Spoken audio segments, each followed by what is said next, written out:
الحمد لله كعضو في مشيخ الطريقة التجانية بجمهورية تشاد أشكر دولة الجزائر وخاصة خليفة العام مولانا العارف بالله الجامع بين الشريعة والحقيقة نور الأنواري الذي بسببه أتينا هنا في أين مادي. الحمد لله ألا وهو الشيخ بالأعرابي حفيد مولانا الشيخ أحمد التجاني، والآن نحن الحمد لله في أين مادي. نشكر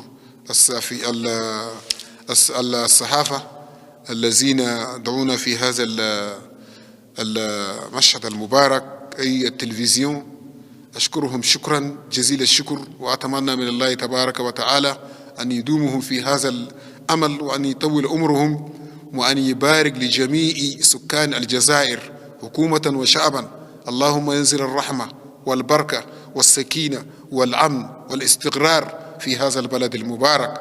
اللهم يحفظهم، اللهم يجعلهم في أعلى الإليين في هنا هنا وهناك أي الدنيا والآخرة بجاه سيدنا رسول الله وبجاه مولانا خاتم الأولياء الشيخ أحمد التجاني رضي الله عنه.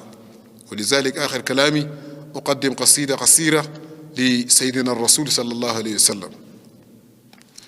ألا يا رسول الله كنت رجاءنا وكنت بنا برا ولم تك جافيا، وكنت رحيما هاديا ومعلما ليبكي عليك اليوم من كان باكيا.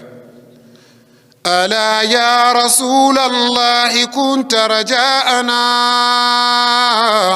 وكنت بنا برا ولم تك جافيا، وكنت رحيما هاديا ومعلما ليبكي عليك اليوم من كان باكيا.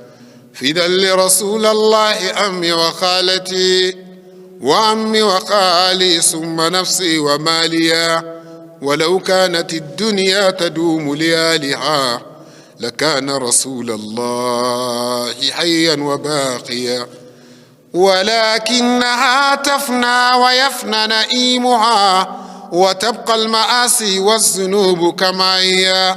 ولو أن رب الناس يبقى نبينا سئدنا ولكن أمره كان ماديا.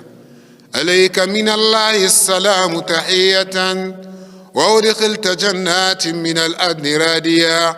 عليك صلاة الله ثم سلامه أحبك حتى حين في القبر يدفن. عليك صلاة الله ثم سلامه أحبك حتى حين في القبر يدفن. عليك صلاة الله ثم سلامه أحبك حتى حين في القبر يدفن. وعلى آله قدره ومقداره العظيم. سبحان ربك رب العزة عما يصفون وسلام على المرسلين والحمد لله رب العالمين.